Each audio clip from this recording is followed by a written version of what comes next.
yeah, it's just such a big part of your life. The opportunity to meet somebody is sort of linked to the amount of time that you spent in the game. And so I think there's also that perspective where, yes, it's cute to say that gamers are finding love online, etc. But it's also because like it's part of their culture and it's what they love to do. And, you know, you're spending that much time, people are open to it. So.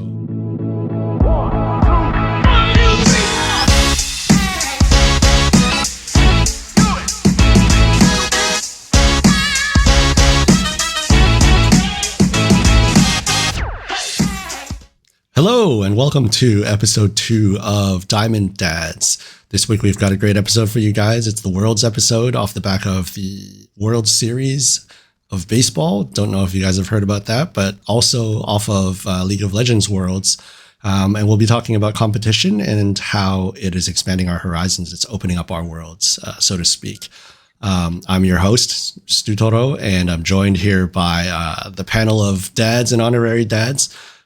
First up, we've got Axo, who is our resident, soon-to-be Grandmaster TFT player and also fellow dad coach because he's teaching us all how to play and not be totally shit at the game.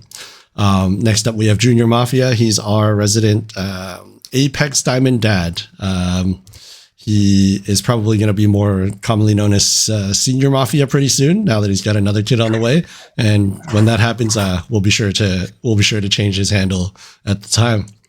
Third up, we have tripsterpop, also impending. I was going to say impending doom, but impending dad of 2, has recently had to essentially move all of his cool stuff out of that gamer room because he's going to become the baby room.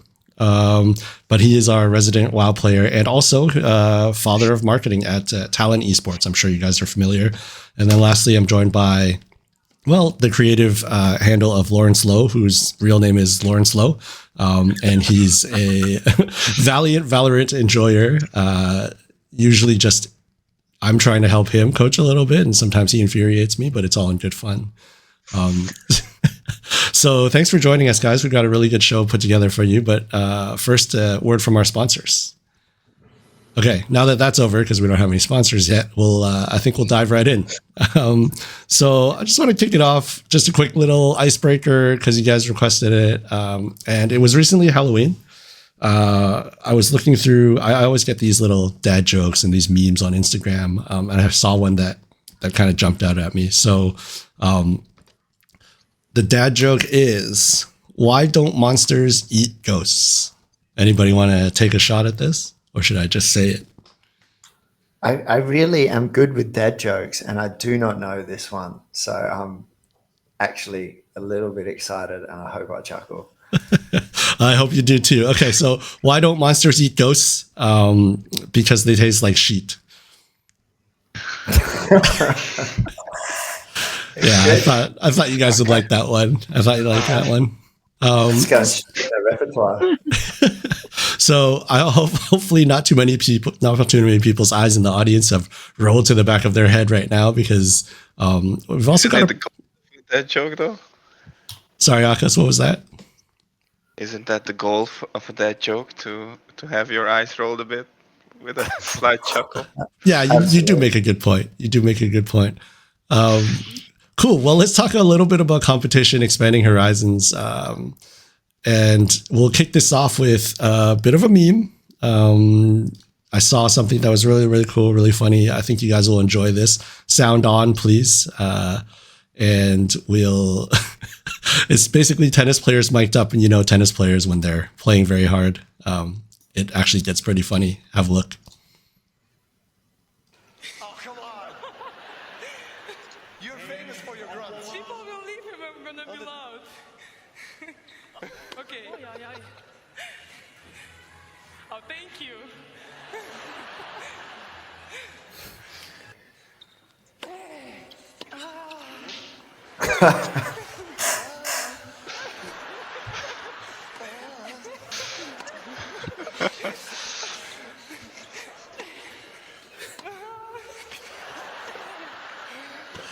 All right, there you have it. So, as you can see, even tennis, the sport of tennis, they don't take themselves too seriously, and they can have a little bit of fun with it.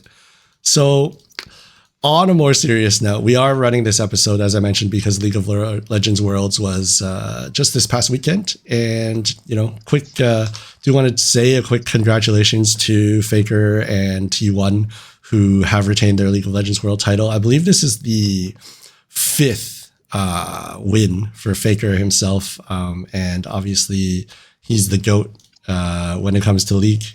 He's got this crazy play here. That flank will seal away the quickness from.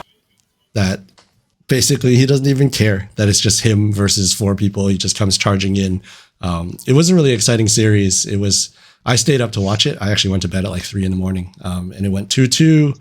And it ended up being quite the match. And that's kind of everything that you want, everything you expect out of a championship match, right? The year before was kind of a blowout. And I think that's not great for fandom. I think that's not really, really great for the sport. So, I'm really glad that this happened this way. And, that's just wanted to shout that out, give a little bit special tribute before we dive into the rest of our cast. So, I saw him in Hong Kong 2 months ago. He was here part of like a HSBC sponsored event. And it was actually pretty cool to see him do an exhibition match on stage as well. He plays just as technical as he does like on the match that we saw just now, and it was a very, very cool experience to see about 4,000 local fans get together and just have really intimate kind of close-up experience with him and his team right before the World's Finals. Oh, that's amazing! Yeah, dude, the HSBC partnership with that team really paid off for this year. It's that's kind of like the thing you wish for when you sponsor a team, if they can win the championship. But speaking of which, like I don't follow LOL in the game that they play, but what I did find out was Faker makes the big bucks, and now I guess we know why. He can lead the team to a championship year after year. So it's pretty cool, pretty interesting. Yeah, I think there was a big debate there was a big debate as to like what was going to happen with him, especially because last year people weren't really sure if he was going to win. But glad to see that some of the people that are at the top of their sport are staying on top. I think we'll be talking about some of those other people later. But first, I do want to ask, the group, the dads, something special, which is, what is your competitive outlet, right? We're talking a little bit about competition. It's sports, it's esports. It can be anything. You can tell me it's Counter-Strike. You can tell me it's, curling. But I'd love to hear from you guys, because I've been speaking for a while. So why don't we go around the horn, starting with Big Akos over there. Yeah, sure. I mean, number one is gaming, right? For me, but I'm hyper competitive in everything I do. I think that's what keeps me going in work as well. I do play other stuff. I do poker, other sports as well. I just always wanna beat the competition, and I don't play single player games because of this reason as well. I don't enjoy it because there's no one to compete with. So PvP all the way for me. Right now it's TFT, but any game, just PvP. All right, sweet. Yeah, that's obviously why a lot of us are here in the room right now. And I kind of agree with you.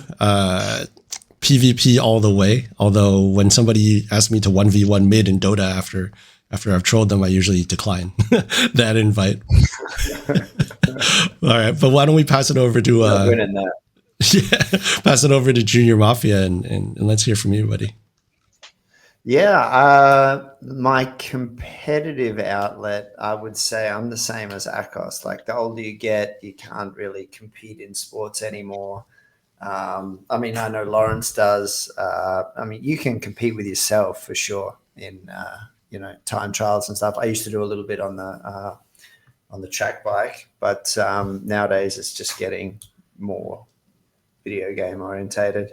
I'm the same. I do not enjoy Last of Us, walkthrough games, stuff like that. For me, I've got to be, I only play a game and I get hooked if I can improve and if I'm playing against other people. So that's why in the last 2 days, I am just a TFT addict. I've never played it before. And now I just can't stop. So I love it. That's fair enough. I think we'll spare the viewers. We'll wait till you've got, a couple more weeks of TFT under your belt before we show some clips of your gameplay. Definitely. See me fucking putting the wrong items on characters and Akos in the background. Yo, I watched Toby play a match today, and he's a hoarder. Everyone knows those types. You have them in your family. You have them as your teammates.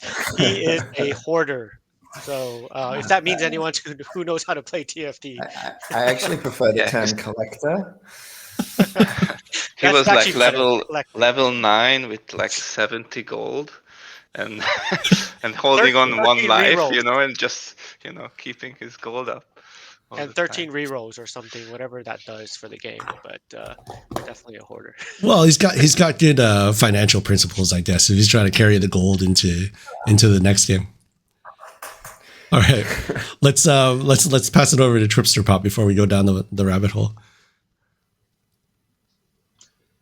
Well, I'm more about self-improvement, so I just like to figure out things myself. I don't like to be too competitive when I game because for me, it's an outlet to be less intense. I get quite intense at work, I think, and so that's not something that not a state I always like to be in. So I like to just, figure out things myself. I like to watch other people be competitive and be part of kind of that experience. But for myself, less about being competitive, but just being able to like try a lot of things and figure out figure out for myself. Oh, that's fair enough. I think that's a good point of view as well. Although maybe we can basically say that your competitive outlet is your work, right? You're just super competitive at work, yeah. And maybe that's how it's supposed to be. Meanwhile, the rest of us are just sitting here playing games, wasting our time. I don't know. You could have it right. It's not a waste, man. It's not a waste. I'm gold too. That's true. And climbing. Yeah. Mr. Lawrence Lowe, why don't we hear from you? Yeah, I mean, I think I share the same sentiment as everyone. Although I can also appreciate the self-improvement part, kind of more like Tommy. I've always loved video games, and I guess video games are always competitive. But for me, it's more about just kind of completing a task.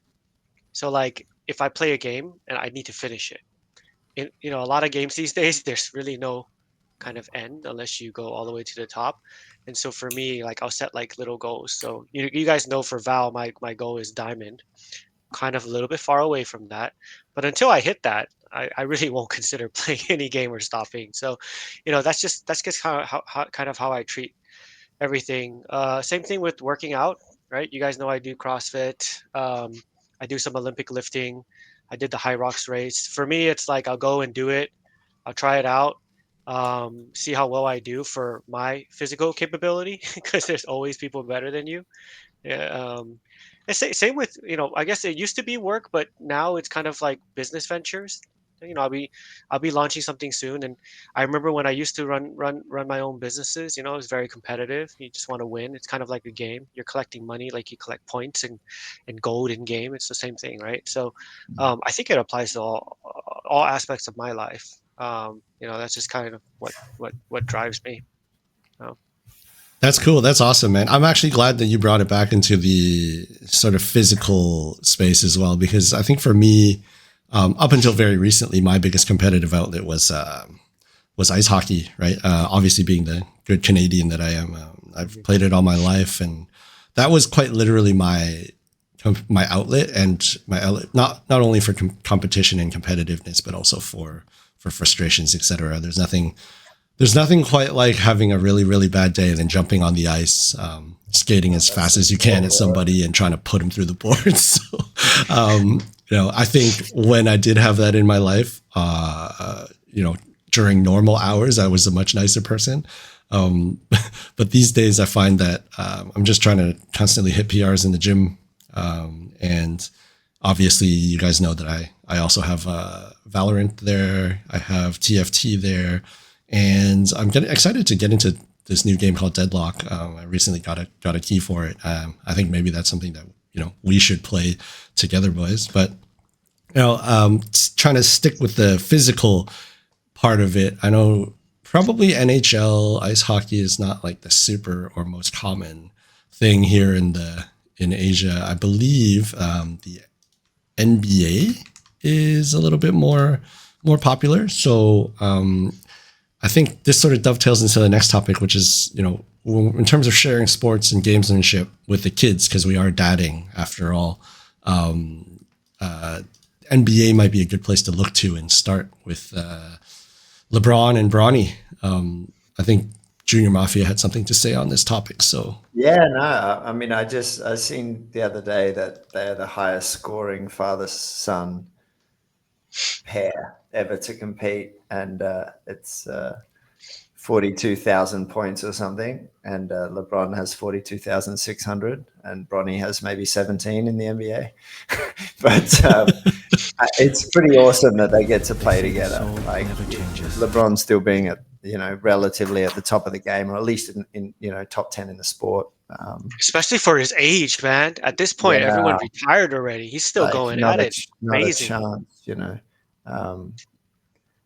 yeah, to be able to play with your kid like that is just like, I think it's every dad's dream. We all get our kids into the sports we want or we enjoy to watch or to play ourselves in the hope of to see him sort of enjoying something with them. And yeah, I think that's pretty incredible.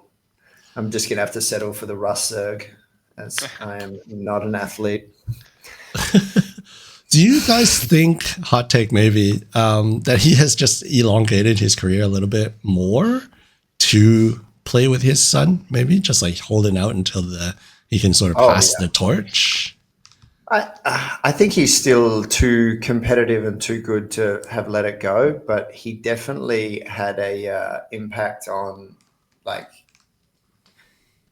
getting Bronny signed. I mean, the Lakers wouldn't have picked him up unless LeBron, I reckon he basically held them ransom for, Bronny's slot. Like, I'll go to a different team that will pick up Bronny so I can play with him. You know what I mean?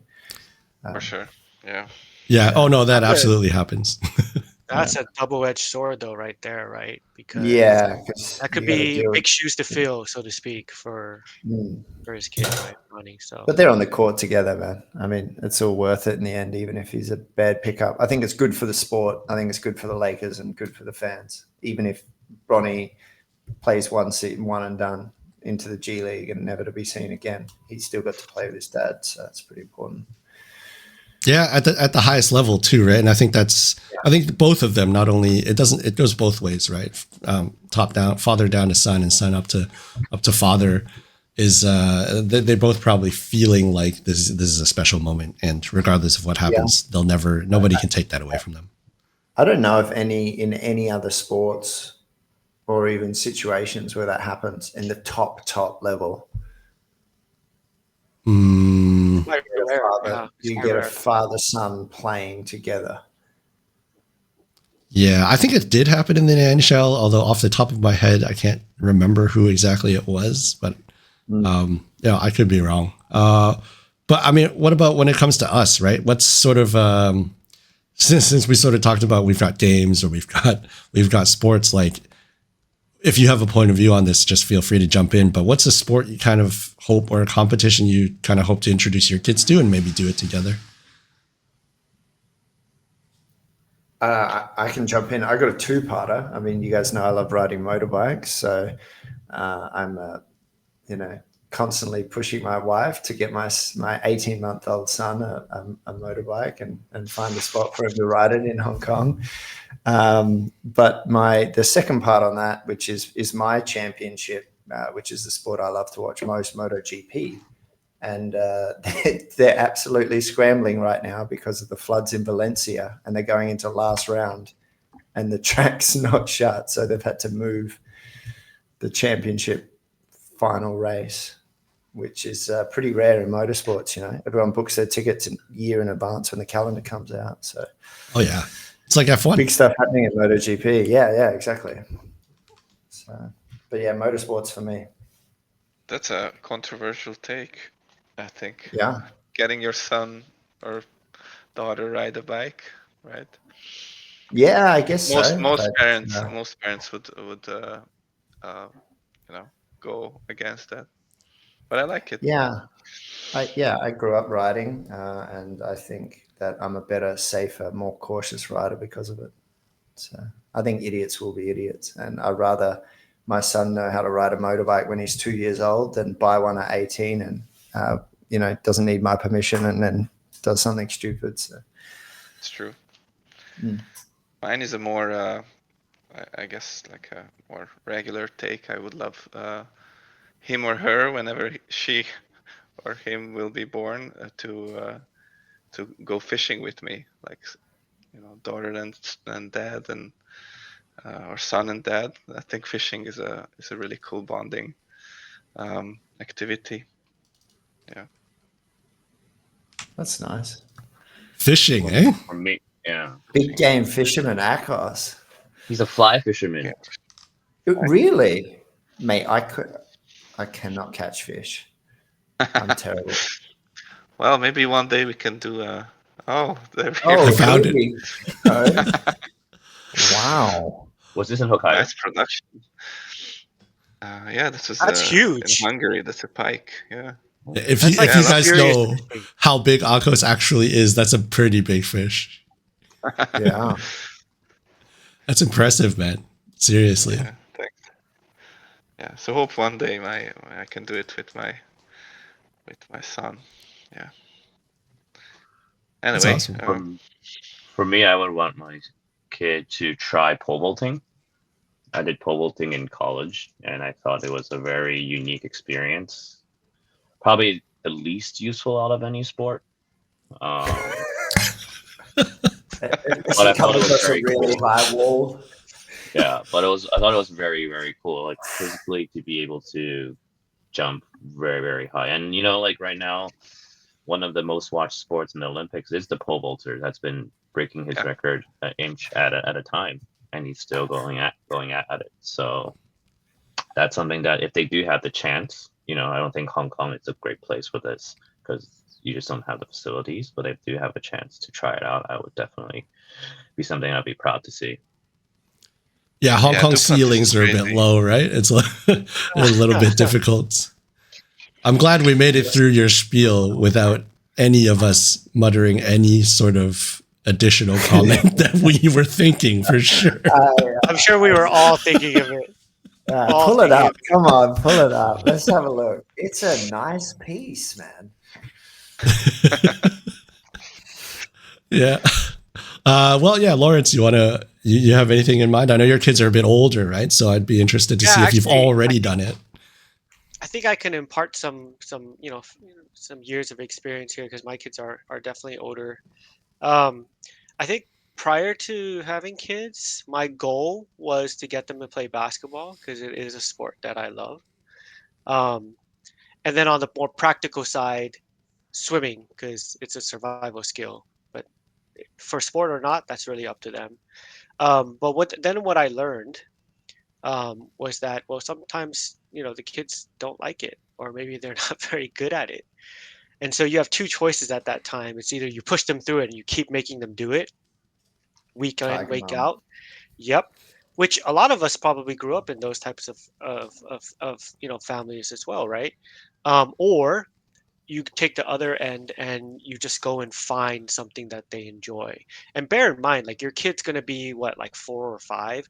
They don't really know what they like, so you kind of need to keep testing things and help them find joy in what it is that you want them to do or that they're doing. And ultimately, look, if they don't enjoy it, it's they're not going to be very good at it, or At least I think so. I think you need to have a little bit of passion in whatever you do in life. So regardless, if they don't know what they like, just help them find it. And so right now it ended up being sports was a no. And but music is something that we've been able to keep them doing. So not sports related, unfortunately. But I'm gonna try again when they're a bit older. Give me a couple more years. Okay, that's fair enough. I'm actually of the same camp. Like, obviously, I would have loved to have them play ice hockey with me. My kids are still under 4 years old, so and I don't live in Canada anymore, so that's a bit of a challenge.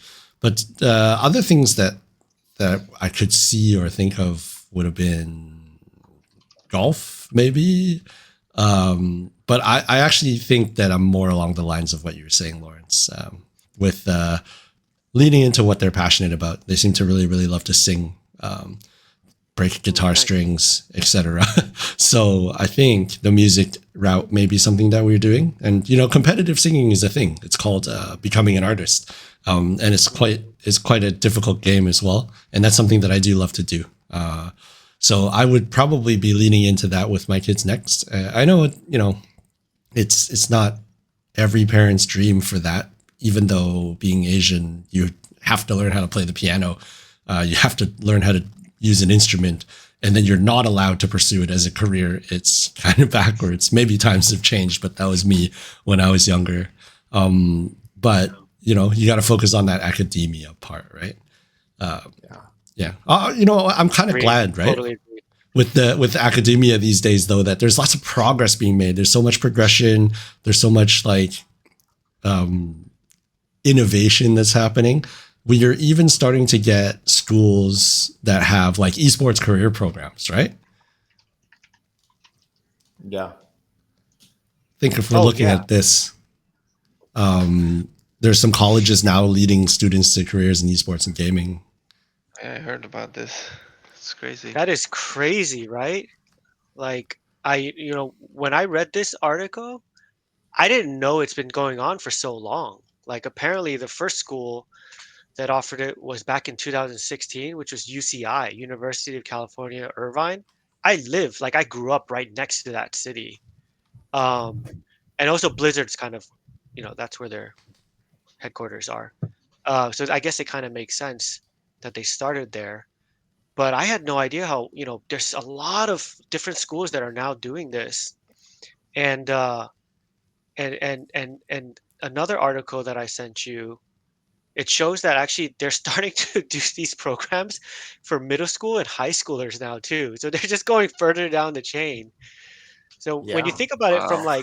professional sports, they kind of do the same thing, right? So it's really cool that this is happening. This is the one you're talking about? Yeah. Yeah. Oh, this Well, is I'm One's talking seeing, about middle schools. It's crazy, yeah. right? yeah, this is a bit insane here. But I think what's interesting about this is that, for example, in Japan, there's a high school that also offers kind of a whole curriculum on esports. And why it's kind of important is that it doesn't just teach you about the becoming an athlete. Because you're interested in esports, you're interested in the ecosystem itself. So as a kid, when you're going into this, you're not just learning, for example, about how to become a better athlete. A lot of times you're going in and you're learning the other skills as well. You're learning broadcasting, you're learning editing, you're learning script writing. Everything that kind of is part of the ecosystem is offered in some of these programs. In Japan, it's actually for, I think it's a curriculum that's for people that didn't get into college, and they would just go to these schools as they didn't. Okay, it's not the right way to say it. Vocational trading, but they could Yeah, be making vocational way more money with this in the long term. So I mean, it would it's be a good vocation. your YouTuber, being a YouTuber in Japan is the number one dream career for a kid voted for the past 10 years. So it's kind of the job job for the I think it's future. worldwide. Streaming is getting the most wished occupation when kids grow up. So Yo, I mean, your yeah, kids makes are not sense. of age yet, but my older kid, who's 11, like since he was 10, has asked me to help him with his YouTube channel. He clearly wants to become a streamer. And so I'm really happy to be doing this with you guys because I'm going to take all this learning and I'm going to just set him up so he can be a streamer and see what happens. Exploit him. Take his money. I'm his agent Just cut. in perpetuity. Yeah, learn editing with us first. Yeah. We'll pay him in Roblox points. Roblox points.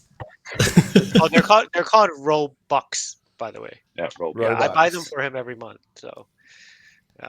What a good dad. He's just enabling him to compete. Does he talk to people on Roblox though?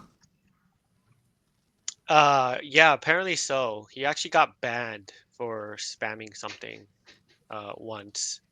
So he was like banned for like 48 hours or whatever. And he like, I remember he was like, Dad, I got banned, help.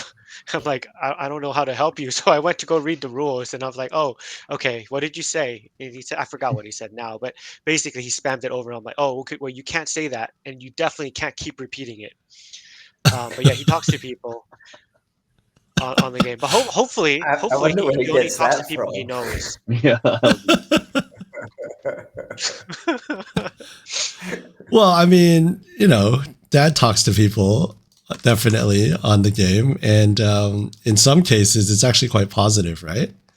When you're not being toxic, it's actually quite a good way for us to be connecting with people, I think. There's like remember the time that we were playing Val and there was too much of a level gap, so we needed 2 more people to to make a 5 stack so that we could all play together. And we just jumped into like a swift play on Val, and then we asked the first 2 people that we saw if they wanted to play and forced them to join us in a party, and subsequently lost the next competitive match. Yeah, took some RR off them and said goodnight. Yeah. But I mean, there's not every story's a monster story. There's actually a really sweet sort of heartwarming story on Netflix right now about people connecting to each other, right? People having, like, you never know somebody's situation behind the screen, which is kind of why, being toxic is maybe not the greatest thing to do all the time. This story kind of highlights that, right? The remarkable life of Ibelin. And it really, I mean, Tommy, I think this was your topic, but it's about a 25-year-old Norwegian gamer who had been diagnosed with Duchenne muscular dystrophy. So yeah, so his family didn't know about his kind of separate life online, and he didn't tell most of his online friends. He just interacted with them kind of through kind of this virtual world and made kind of a really close network of friends through his guild.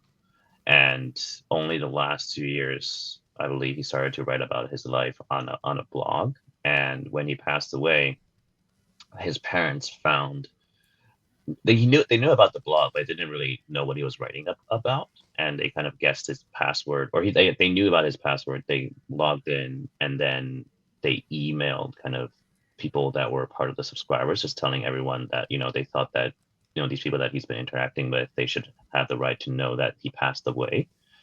And they just got kind of blown away by kind of how many people that he touched. Like, people just kept on responding, and people flew to his funeral from all over the world, and also live streamed in as well. And so it's a very touching story. It's quite, I think afterwards we talked about it too. Like, when we were visiting Stu, it was, how, because it's virtual, there's a way for people to be more open than they generally are in kind of society today. Of course, there's a lot of toxicity, but there's also a lot of positive potential. And, the same things that we seek in real life, you can find in online as well. And this is a very good example of just showing that there's a lot of, potential in this platform itself, being able to break beyond a lot of barriers that people face. every day. So I thought it was a very touching story. It's a game that I love. It was in And WoW. this is in WoW. yeah. So Okay. it was a Yeah, it's interesting very that we cool we movie. talked about this like 2 months ago, and then this show came out. Yeah. I will definitely watch it. Sounds Yeah, very me too. intriguing. Yeah, I'm guessing none of the boys have watched it yet. No, I didn't know about it. It looks like an indie film, so it probably wasn't promoted very well. So thank you for It's letting us know about it. Sundance, right? So Yeah. it's like it is a low budget film. I wouldn't say that it wasn't promoted very well. Maybe we say it wasn't promoted very widely.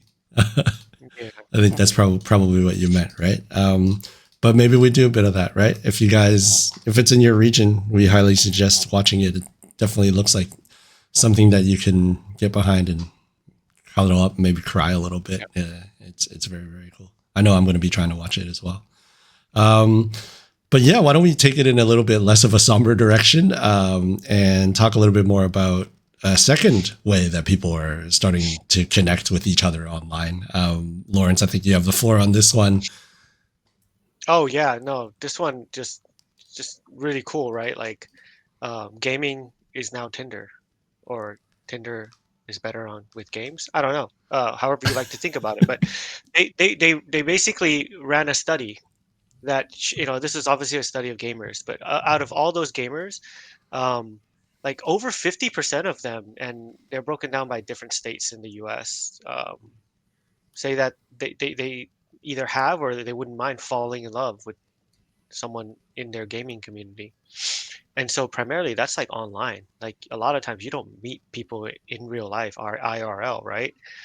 So I find that fascinating, like where the world is going with this. And we have a bunch of like VR tech that's being developed now, and games are just going to get more immersive, and then people are going to fall in love. And I guess it's kind of super interesting, but also kind of scary at the same time, because like you don't really know who you're falling in love with in the back.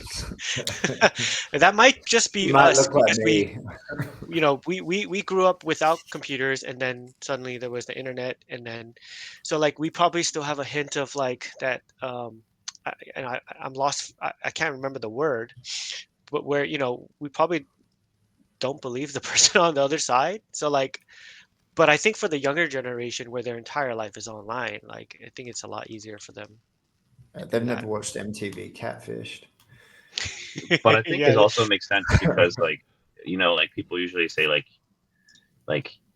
gaming, if it's an interest, like how much do you share it with your other half, right? Like if they don't game, then you're actually carving out a separate time to fulfill your gaming part, and then that's kind of detached. But I think if you do find someone and if they are genuine, and that means that a huge majority of your time spent together is a shared hobby.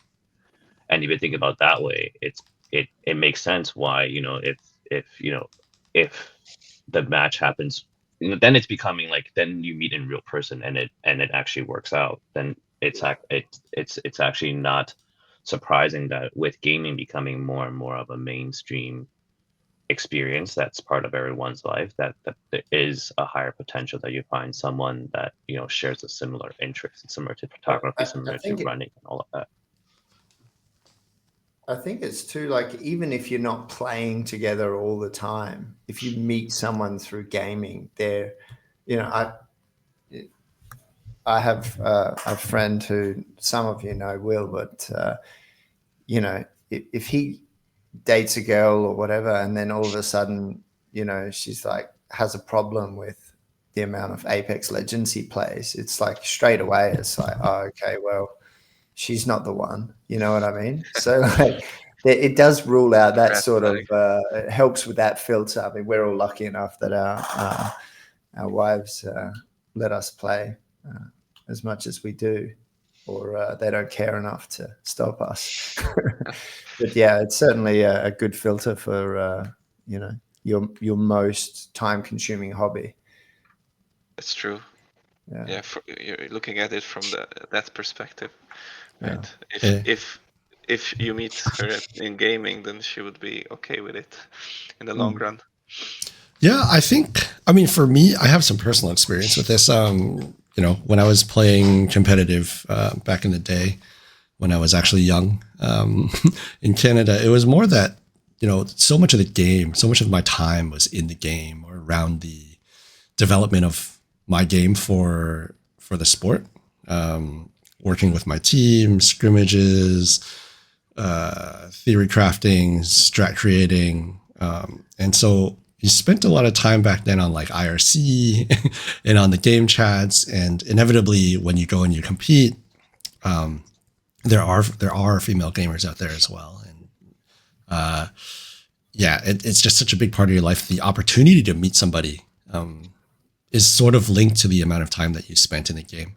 And so I think there's also that perspective where, yes, it's cute to say that gamers are finding love online, etc. But it's also because like it's part of their culture and it's what they love to do. And you know, you're spending that much time, people are open to it. So that, you know, that's sort of a secondary perspective as well. But yeah, actually reminiscing back in the day, and kind of thinking about what we're saying with gaming now becoming mainstream, it reminds me of around that time, something that was still relatively kept to its culture and relatively underground, was poker as well. And it kind of reminds me of what's happening there. Like something happened and it became something really big and it got put on a bunch of mainstream broadcasts and it just like took to the stars, right? So yeah, it's crazy. The early, what was that? Early 2000s, right? Yeah, early 2000s. Suddenly everyone started playing poker, like in school and everywhere. These poker rooms popped up. Yeah, the World Series on of Poker TV, was massive. everywhere. Yeah. Yeah, like I think, yeah, and it was still connected with me because like when I was playing competitive, I played with a couple of different guys who really wanted to just sort of transition at that time where our careers were sort of winding down. There was not a lot of money in the industry at the time. And then the CGS sort of imploded around the same time. I think it was like 2006. And a former friend of mine, let me see if I can find his profile, and a former teammate who was also a Pro CS player, actually turned pro poker. Here it is. He's it's Griffin Benger. His alias was Shagwar. And What a name. yeah, it was actually the best name. I still remember him quite well because when we first met, it was, you know, not under the best of circumstances. You know, you're jealous of people and it's like, oh, he's good at the game, and you make fun of each other and you're competitors, right? But over time, you mature a little bit, you become friends. He's the type of guy that I think, from my observation, has been always constantly pushing himself to be better. He was a really, really overweight guy when we met, like when he was a kid, and I believe he went on what he was calling the Subway diet and lost a bunch of weight. Basically, just ate a Subway sandwich for every single meal for like 2 months, and he was super skinny afterwards. It was actually pretty cool. And then, yeah, we were both Canadians, so we got into ice hockey together. We played on a team called the Punishers together. And yeah, I think he's won the EPT, I believe. Sort of loosely followed his career. So he's done quite well for himself from the days where he was effectively like one of the top players in the world, right? He even played in the CGS on the Chicago Chimera, along with my former roommate Garrett. And I think shortly after this happened, he embarked on his career as a professional poker player. So I think like this sort of reminds me of what's happening there, and we're gonna probably start to see a lot of people kind of push forward and like move from being casual gaming potentially to being really competitive as well. I think speaking of poker, Akos, you've been playing a lot of poker recently, right? Yeah, I mean, I played a lot when this boom was happening. I was only like 18 years old or something. So it's very good because all the beginners, you could just take their money very easily. Oh yeah, that's a recent one. You look a little bit older than 18 in this photo, my friend. Yeah, that's a more recent one. This was Manila Poker Stars championship. How'd you do? I didn't get in the money. Unfortunately. It's like I what? still Top play. 9, top 10? No, I wasn't even close this time. But there's a luck factor as well, right? And Yeah. I've been playing long enough. I play semi-professionally, I would say. You know, I could hang there with the pros occasionally. There's one story. It's relating to dating a little bit as well. A few years ago, I got into money in the Hungarian poker championship, a big one, yearly championship. I was like 10th or something, and from that money, my back then fiance was so supportive of me playing that I decided to buy the engagement ring from that money that I won there. So, you know, poker also can help your dating life when you win, especially.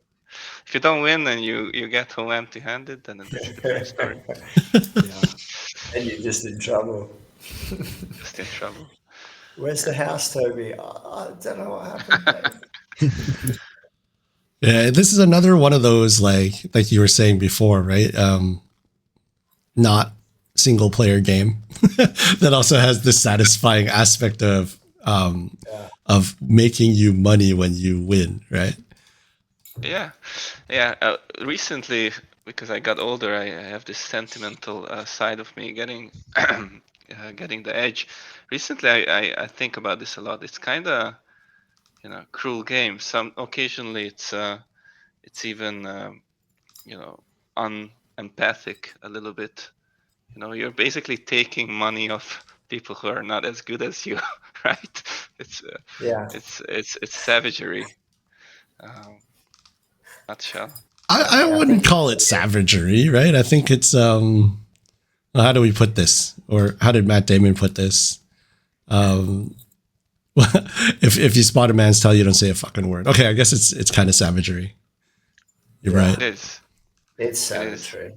Oh yeah, the tell. I just came back from Vietnam. I was playing a poker championship, and there was a Korean guy sitting across me in a totally reflective shades. Right? I mean, shades is so useless in poker. I find only the most fishiest guys wear shades. But long story short, the reflective glasses, you could occasionally, not always, occasionally you could see both of the cards, but most of the time you could see the color at least, or something, a glance, if it's an ace or a picture card, right? So I think I was chatting you guys up, like what to do in this situation. It's your moral dilemma. Yeah, my moral dilemma. You obviously don't say a word and just take his money. What do you mean? Yeah. What moral dilemma? Yeah. What? So that's what I did, but then unfortunately they moved me to another table, so I couldn't finish the story. You took enough of his money. Well, hopefully you took enough of his chips to the other table, right? I just sent you a Twitter picture. It's probably not the best quality. There's a link there. You can open that. It's not porn, I promise. I'll vet it before I put it live. Yeah. This is the kind of caliber of people that Akos is playing poker against. Oh, that's Kim, huh? Oh man, This reminds me when I used to go to Macau like every weekend when poker first started getting popular out here, and it was so easy money. But then like fast forward like 3-4 years since then, I mean, just people are insane now who go to Macau and play poker. Like I sat at the table and I get wiped like 30 minutes. I mean, obviously I could extend that if I wanted to, but you have to make a play sometime, right? But like, yeah, I just get wiped now. They're so good. So Yeah. good. Yeah, it's true I with can't almost compete. everything we do, every game or every activity. Like essentially, if you have the brains to learn quickly, then you can win in the beginning. But then people who put in the work catch up, and suddenly you realize you're old and you cannot frag. Yeah. So what is it? It's his bottom fragging the poker table. So what is it that we're good at then at these days, right? Is it, I mean, we love gaming, we love esports, making money, like esports betting. We know a lot about different games, and you know, there's lots of platforms out there for esports betting. Yeah, I mean, how does that work? Right? It is fun a little bit. I've tried it. I've tried it in a region that allows it, for sure. And it is a little bit fun, but yeah, it's only, I think it's only exciting if you also understand what's happening within the game, right? I don't know if anybody else has a perspective on this. Maybe you guys were betting on Dota or League? What we? Yeah, it definitely got me to learn what Dota was. Yeah, My first esports tournament. I've never watched it in my life, so. Man, Dota is the OG. Yeah, it's the OG I know, esports. You know, I'm a console kid, right? So I only got a PC in 2020. I'm new to this world. But like, I think the publishers, by publisher, it's different. So like for Valve, like it's very much a free kind of space. Like they don't really mind. One of the, like, I think GGBet, or one of the biggest platforms is the ones that run like Blast. So like they do, like, that's a very big kind of component of kind of CS2 and also like Dota. But like, for example, for Valorant, there's not much betting going on yet. I think there is, by publisher, their kind of attitude towards it is very different, and it's reflective of how they run their leagues and their communications, and especially with esports teams, like which teams are, what game titles are allowed, like allow betting sponsors is very different. And I see that's interesting where I am right now. Yeah, I always thought that they were just third party, like market makers and like creating the odds, etc. I didn't know that it needed any kind of permission or allowability from a publisher, actually.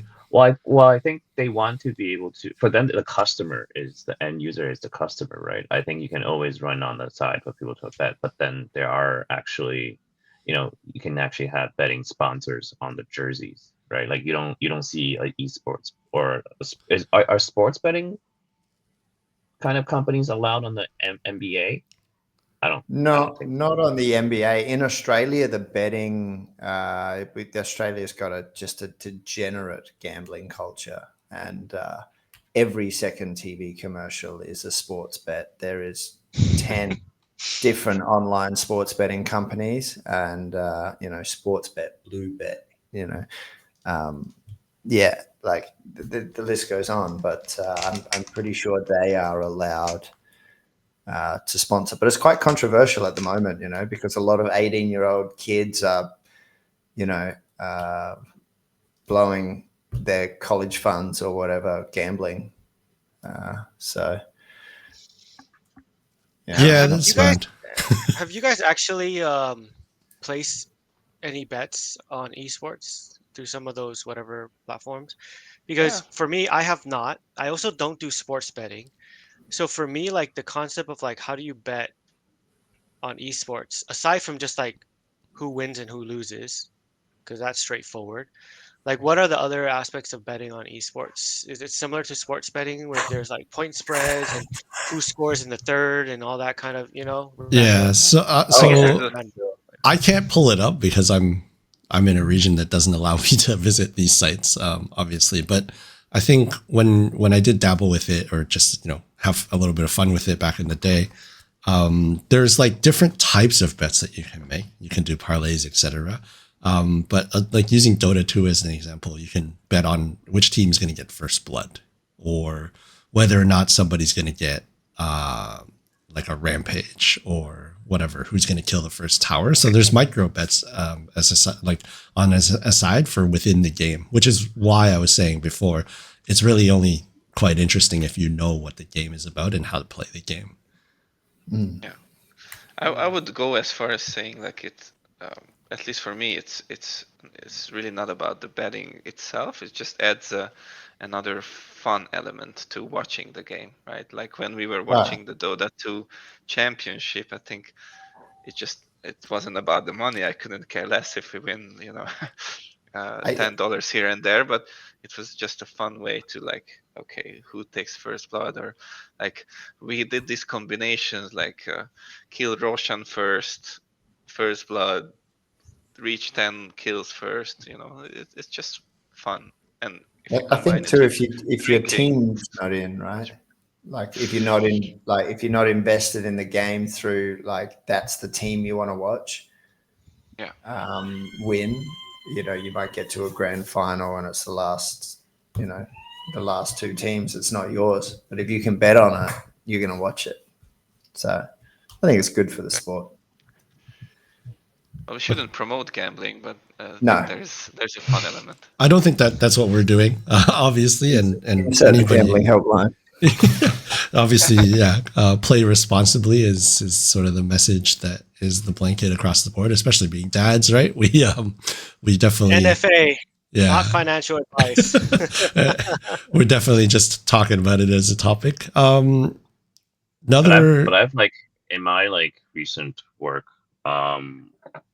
I've also seen other interesting ways of people trying to gamify this fan experience. So one of the platforms that at TALON we partner together is called xp.gg, and basically, you know, they are trying to gamify the battle pass experience. You know how usually back in the day, like, you know, when you progress on a console, usually it's just like it's basically just a random trophy that you get, right? Like either on Steam or Xbox, and doesn't really do anything.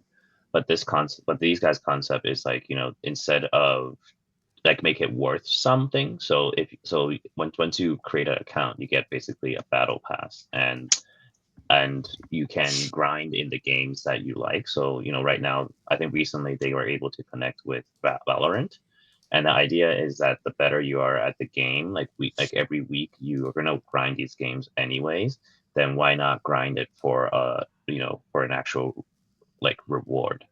And of course there's a monetization angle of it, which is if you buy the battle pass subscription, then, you know, you get more chances to complete the different tasks that they have. You get a higher chance to be able to win, you know, whatever prize they had that week. So every week they would have like a prize that they would offer to the community, whether it's a CS skin, whether it is, you know, some type of gaming peripheral, and every month they would have you know, a big reward. And I think we just saw it on screen, which would be like a $16,000 US gaming tower. So, you know, this is the type of kind of experience that people are building around this gaming booth, this gaming trend. And it's quite interesting just to see, you know, how many new services there are going to be coming out with people trying to capitalize on kind of this. Does that make like the skins rarer and stuff? No, I think it's just basically having like it's like a small community pool, and basically it's just saying, you know, you're pulling the money together to get some awards. Everyone is physical rewards, not physical rewards. game. Well, it could be virtual. It could be like a CS. It could be virtual. Okay. Yeah. So it's like a third-party battle pass, basically, which is correct. A fucking cool idea. Yeah. Actually, I don't know why I didn't come up with that. Maybe it's something that we need to dive into and explore, and then you can come up with the next iteration of it, Akos. Yeah. All right. I think there's also just sort of to wrap up the topic though, alternative ways. There's like decentralized platforms now as well, right? Because we were talking about how some things are regulated in different regions and also publishers, etc. But I think with I saw a couple of different ones, but I think this one I remember seeing Dexport Web3 betting, but basically allows you to bet with crypto. And I think there's other ones where it also allows people to create their own bets and then submit their own odds to it. So obviously this is a huge industry. But would you guys look at something like this, or would you be more prone to sort of stick to the tried and true regular platforms? I mean, I would definitely give it a shot. I like the odds making yourself side of it. We used to do it in the pub when I was, younger all the time. I used to love being the bookmaker. Just make ridiculous odds. Someone would put $10 on it.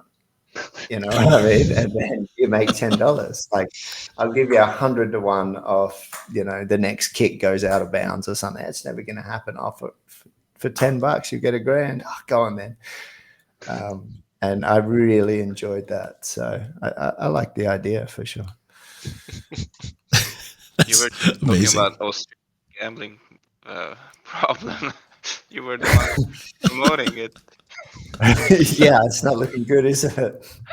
I've seen one that's about I remember the concept was being built into as a streaming overlay where they allow 2 streamers to bet against each other. So then you can have a streamer versus streamer game, and then you can have a add-on, the overlay function basically allows you to put odds against each other and let your fans bet against each other. I mean, Twitch sort of does that with channel points already, right? You can, they can set any sort of, the individual streamer can be like, or the admin will be like, will they place top 5? And you can bet your channel points. But that's just taking channel points away from other people. It's not really a bookmaker type thing, but yeah, that's true. The bookmakers I've seen on some of these crypto sites are, I mean, you make that bet on anything. Like, is it going to rain today in Singapore, or how humid will it be, for example? And one of the more timely and interesting ones I did see is who's going to win the upcoming presidential election. Oh, that's a big bet. That's a big bet everywhere right now. That's huge. Yeah, I mean, the perspective is, aside from the actual betting, the world either wins or loses with it, right? Depending on what side of the fence you're on. I'm not on either side of the fence, but I'm sure some of you are. I know, Lawrence, you're American, so you might have a point of view on it. Yeah, I voted already, but I won't be sharing my political affiliations. At least not yet. Let's see who wins. And then you'll just say you voted for them. Yeah, right.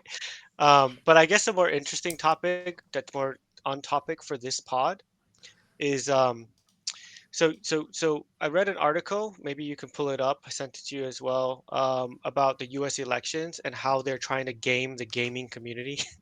Okay, that's probably not the right term, but they're trying to tap into the gaming community to elicit votes, right? And I thought that was amazing because gaming is so big now that they're actually creating tactics to try to sway votes.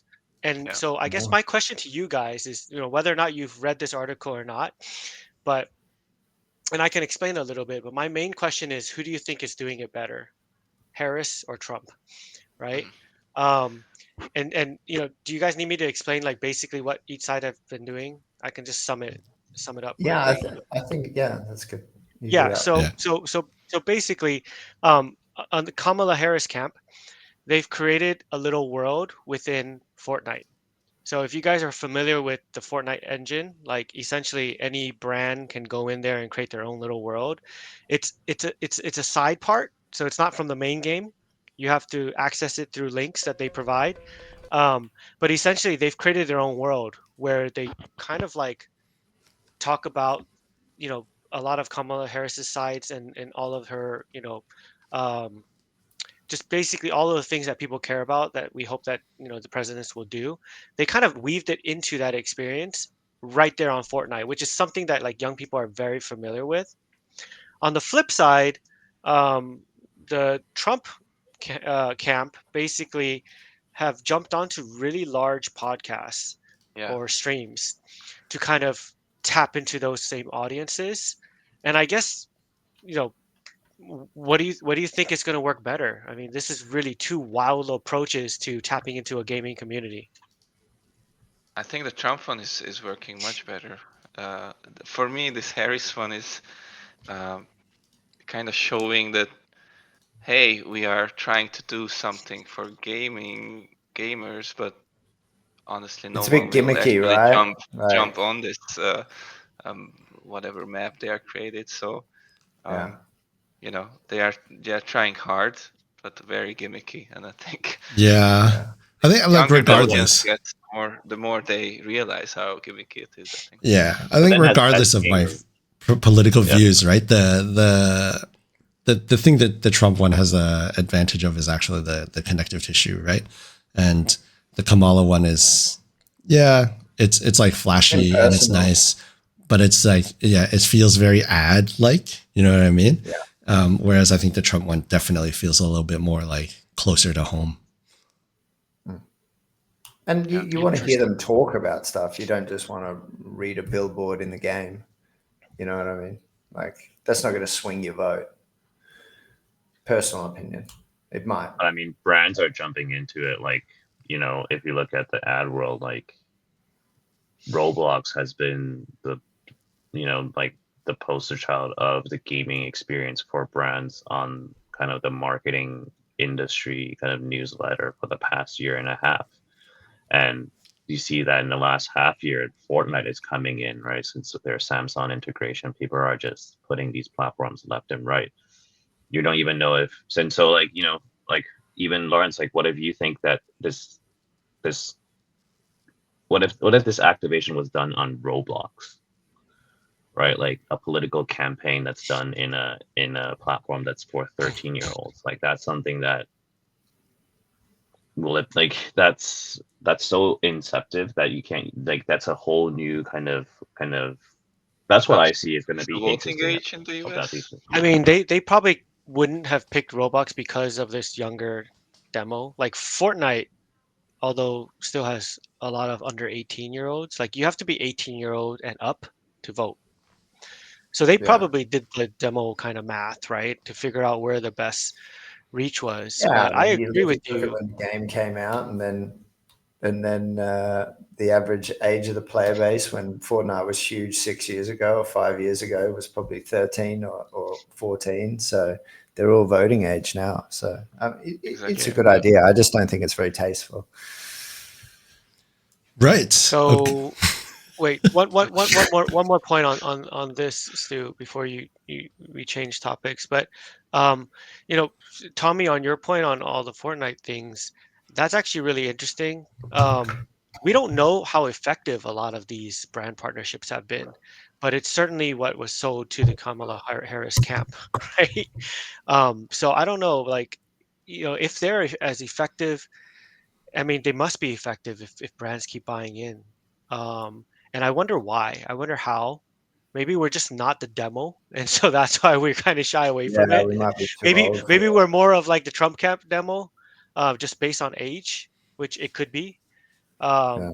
But yeah, like I would like to see the after effects, you know, and you know, I don't know when this pod is going to be launching, but in 2 days from now, the presidential elections is happening in the US. I would like to see the after effects of like who won, and when they start breaking down the campaigns, whether or not they call out some of their gaming initiatives. And I think that's going to be a huge game changer. And I'll tell you why. I think the most noticeable time about campaigning when there is a change in channels was Obama's first term. And basically, he went hard on digital and social at that time. And I think it made it into like the marketing study books and all that, like case studies and all that, because of how smart they kind of tapped into that. And so I wonder if this is going to be, you know, very telling of what gaming is going to become in the future, because you know all the politics are going to be advertising on it. You know what I mean? So I also wonder how big the actual platform is. Like, how many votes do they actually reach? It would be very interesting to see.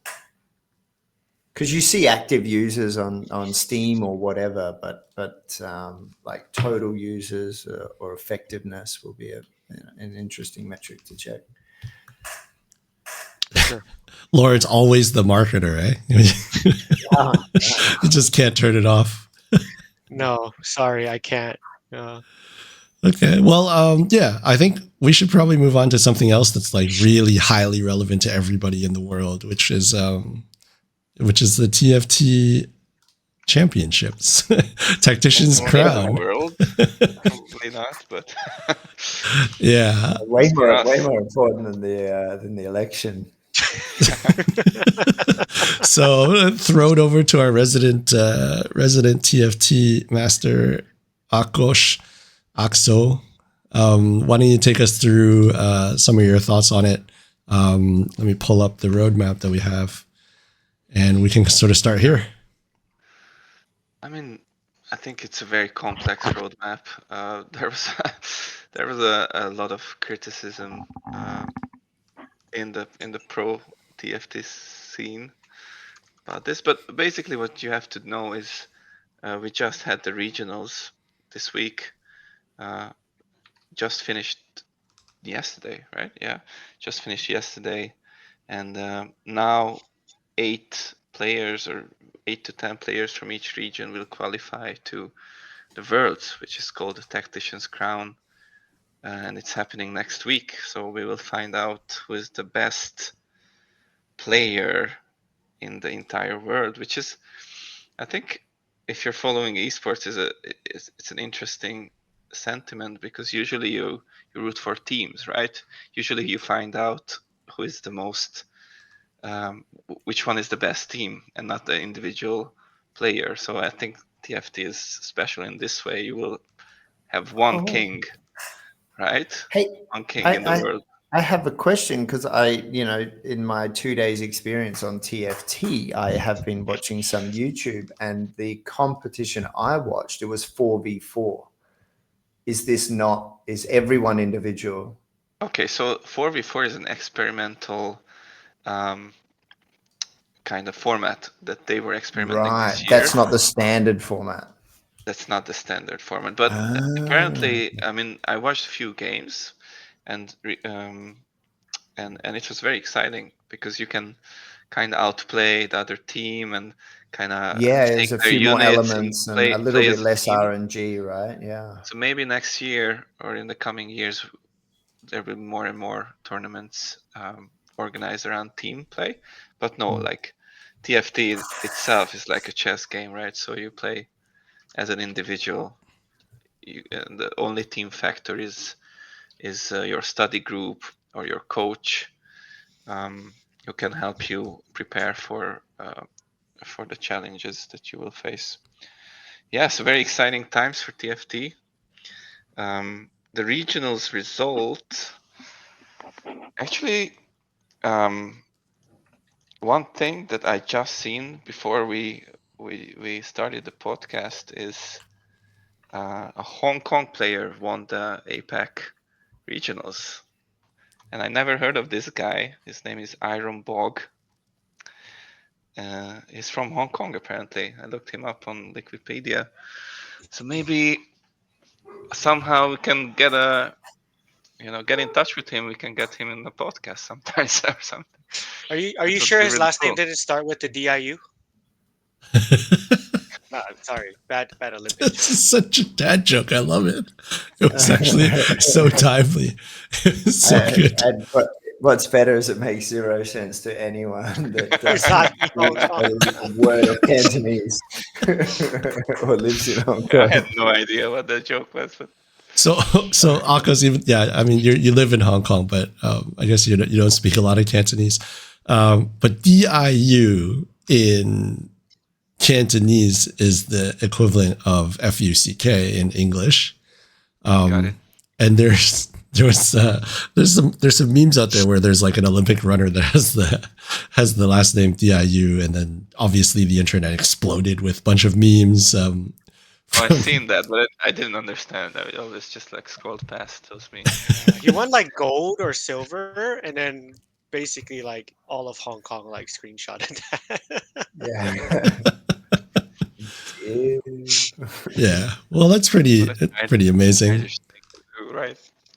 making fun of athletes' names. Oh yeah, there's thousands of good ones. This is the best part of the Olympics. Yeah. Yeah. So sorry. Back to the TFT. Did you want to cover format, Akos? What are you thinking here? Should we move to the people? Sure. I mean, yeah. Let's just talk about the results of the regionals. So there was the American regionals yesterday as well, and my favorite, all-time favorite TFT player, Dish Soap, got 4th. Who was also the reigning champion of last year's Worlds, and he's hella cute guy. I love him. He's kind of this autistic player who just like knows everything and everyone about TFT. And Robin Songs, who's an old school TFT player, I think 33 years old or something. So he won the NA championships. So guys, we might have a chance still. Toby, if you grind hard enough, maybe next year we can go. Yeah, I just got to learn the hotkeys first, and I'll be a world champion. Dish Soap is still Fnatic, right? And he's got obviously TFT Academy together with Froden still. Yeah, exactly. Yeah, so he's like the expert on TFT Academy, and Froden is basically the. Sorry, I literally just didn't see it. The host. Hope it's enough. Yeah. Yeah, this was him. Yeah, this is last year. This was what, set 10? Oh yeah, no, it was this year. It was a previous set, right? Yo, how come your games don't look like this? This is insane. What's going on? Okay. It's the end game, right? I think we watched this. Did we watch this from your place too? Yeah, we watched it at my place. Yeah, so basically he's losing, right? Sun again. How was this? Okay, so Dish Soap has to go first place in order to win the championship, right? And then he hit a 3-star forecast, which is super rare in TFT if you play, in order to get the first place. That was kind of hype. Wow, that's amazing. So there's Dish Soap, there's Robin Songs, there's, I mean, yeah, anyone else? Yeah, Milk, who also qualified to Worlds. I don't know how Milala did. Milala is also a past champion as well. Need to look that up. But also North American? Also North American, yeah. And then on the EU side, there's Wet Jungler, Demisian Raptor. These are all pretty cool players to watch out next week. Hopefully we can watch it together. It's a 3-day competition, and the last day is when things get really interesting. So they play first 2 days. They play. They get eliminated based on their points. So, like if you hit first place in a game, then you get 8 points. If you hit second, then you get 7, and etc.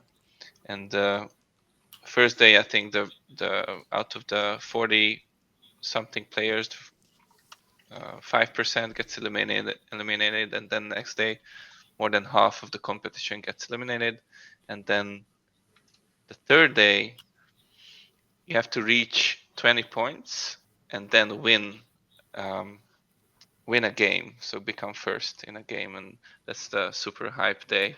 So hopefully we can watch that together. And what day is that? Do you remember? I think that's on Sunday, next Sunday. So next Sunday. I have to work around kids' schedule. Well. Next Sunday. So you're saying we should live stream it? That's what you're saying? We should live stream it, yes. We should. I can't zoom in on my roster here. We can do a watch party off a watch party. That would be cool. It's a watch partyception. Is it in the evening or what time are we looking at? Weird. Yeah, it's in the evening. I think it's. I'm trying to find it right pretty now. late, probably. Like, where's it playing? Do you know? Yeah, this is gonna be very late. So I think it's 2 a.m. probably our time. It hasn't. I don't think this tells us exactly when, but I think we can throw it in the either throw it in the comments or I can throw it in the description. I'm gonna watch it. Is it on that whole weekend? Oh, here it is. Broadcast schedule. So it's looking at Friday for day 1, Saturday for day 2, and Sunday Oh, is it's 4 day a.m. 3. PT. So it's actually normal time for us. What is PT? My daytime. Pacific 8 time. p.m. 8 p.m. Oh, So- that's perfect. Yeah. You want to do an Starts at 8 p.m. IRL watch party, or you just want to do it on? Yeah, we could. We'll do figure this IRL. out. We'll figure it out. Yeah. We'll prime it up. I think we can do day 3. I think that probably makes sense for us. That'd be pretty cool. Be a lot of fun. Okay, settled. Looks like our all of our audience here obviously has something to join us for. Looking ahead with TFT, then there's also this year Macau Open, right? Macau Open, December 13th to 15th. We talked about this before. This is the Vegas Open that we had last time. Similar to the poker scene, I believe, right? There's multi-table, Yeah. 8 players a table. Yeah, so from TFT words, there's 3 words actually in 1 year, but only one huge LAN each year, and this is the second edition that's coming to Macau because the first one was in Vegas last year.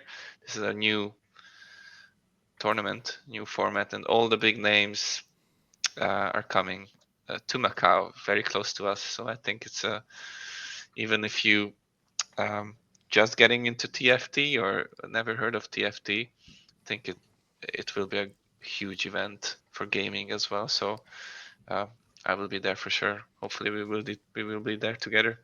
I'm gonna dress up as a briar. And just never roll myself. So for the viewers, Akkas, and the listeners, then what is the biggest difference between like the Tactician's Crown and like the Open format itself? Then the Open format is everyone can qualify. it's just open to people, basically. It's not specifically the pro circuit. 500 people from the world. Obviously, the first few slots are given to based on ranking the best players, right? So first day challengers can qualify, which is the highest rank, or buy a pass, not qualify, but they can buy a pass. They were the first to be able to buy a pass, and then Grandmasters and Masters can buy the next day, and then usually by that time the passes run out. So 500 players from all over the world. Senior Mafia and Gold 2 won't be able to play. I really tried to. Aren't you really Matt tried to get Grandmaster? in. Yeah, so it was. Couldn't you get one? So the snapshot was right after my wedding, 1 day after my wedding, and I tried to play some before my wedding, but I couldn't reach Grandmaster level. Actually, I couldn't even reach Master level in time because I wasn't good enough, I guess. And I really wanted to qualify because it's a big thing. You'll be there next year then, Very close. if they repeat it. Probably will be there next year. Yeah, Nice. Really cool Nice. to play together with the pros. Yeah, You'll be there next year as Good my opportunity coach. for everyone. Exactly. That's what I meant. Well, that's fair enough. Looking forward to seeing you there next year. But I think this year warrants us taking a little trip over to Macau. I mean, it's just a ferry ride for you guys, but I'm thinking about coming, and maybe we can maybe we can do a cast from there. That would be a lot of fun as well. Especially since it's gonna be on the new set, which will be released in 3 weeks. So that set's theme would be the new Arcane season. I don't know if you're familiar with the Netflix show, but I think it's an amazing show. And if you're not familiar, you should check it out. So the theme itself would be really cool for the event as well. Yeah, absolutely. I'm I love the show. Like, looking forward to watching it. We've already kind of set it in our schedules already on this end, so definitely going to be watching and checking it out. That's cool. Yeah, that Vegas event looked hype, man. Like, I just want to, even if you're not into TFT, that looks like a fun place to go and drink some Guys, beers. I'm going with you guys, even though I Yeah. have zero clue what's happening in the game. Yeah.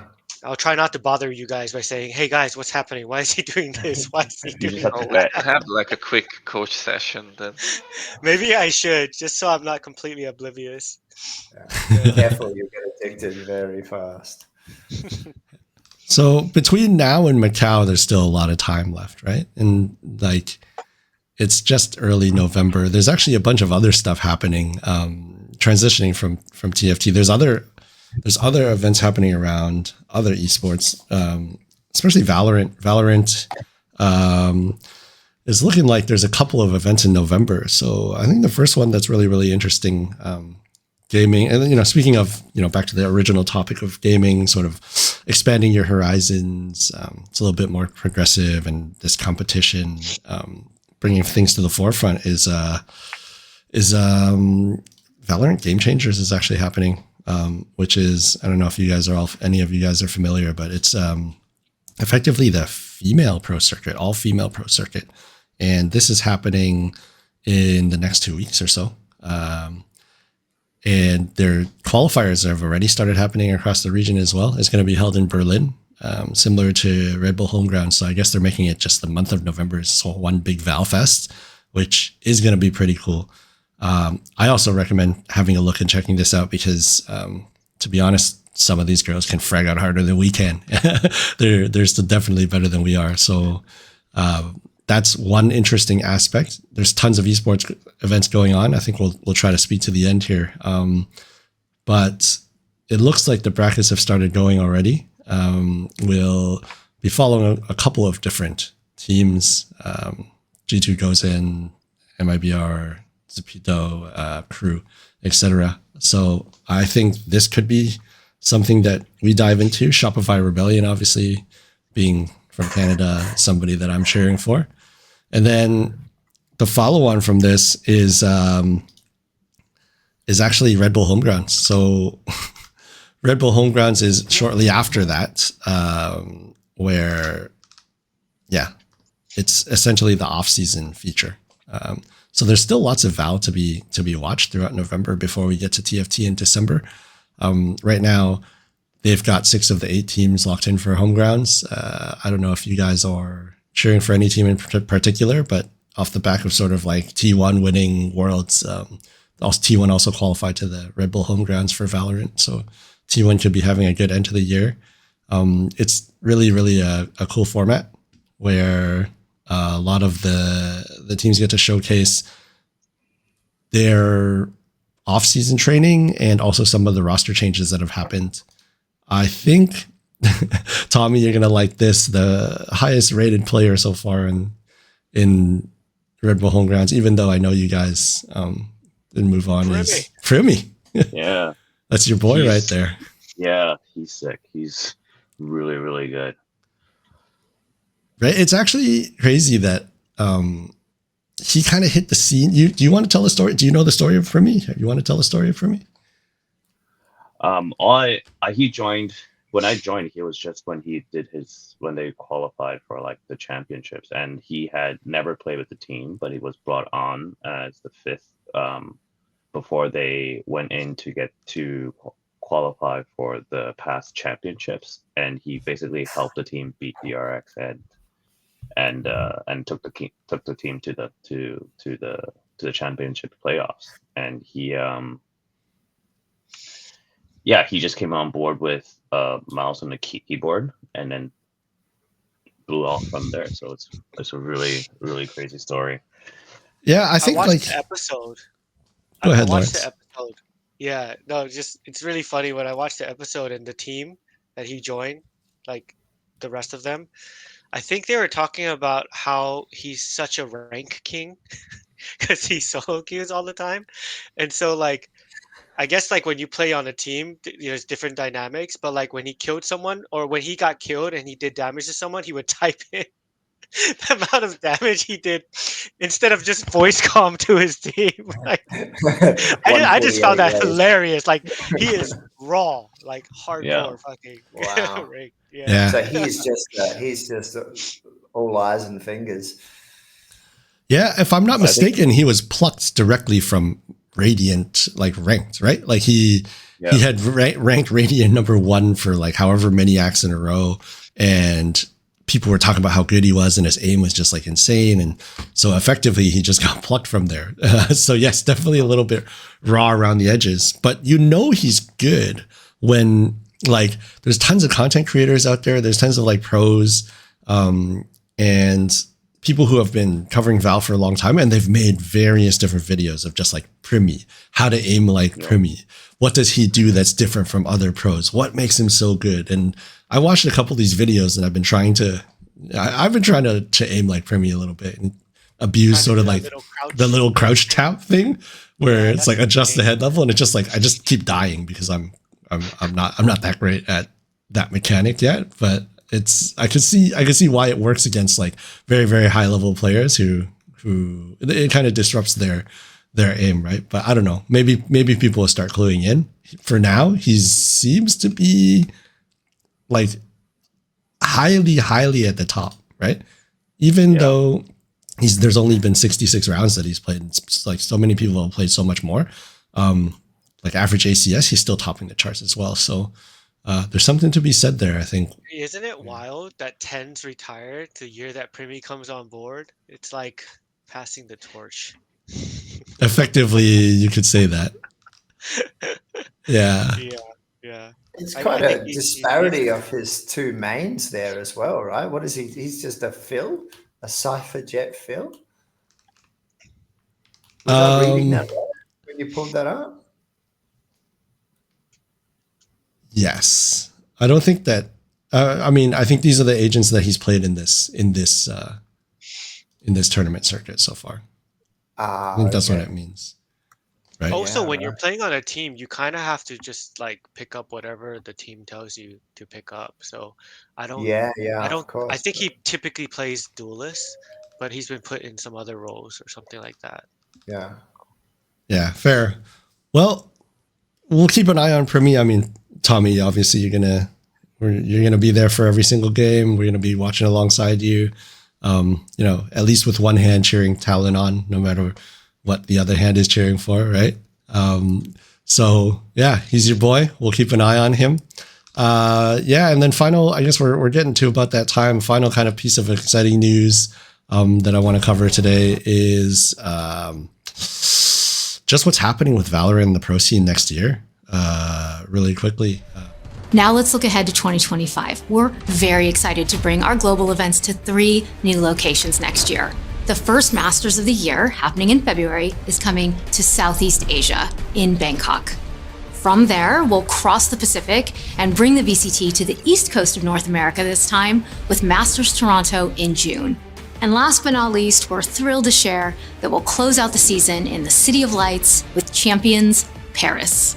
We thank you for always showing up, bringing up the energy, and making these events such special moments. I don't know. All I heard was VCT Bangkok. Yeah. Yeah, that was the Bangkok, biggest. and then the rest of your mind just went blank after that. Yeah, then I blanked out because we are going there for sure. Well, our home base is there. So Talon teams, the Valorant team trains out of Thailand. So Perfect. if we do qualify, then more the reason to do a live stream there.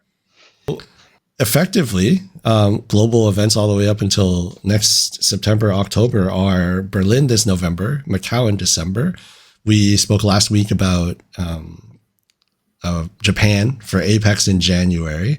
There's Bangkok in February, and there's a slew of other things. But Toronto in June, Paris in October, and then we'll see what else we fit our schedules with. Ideally, we can show up to all of them, and perhaps cast from there. It's going to be an exciting year of esports coming up.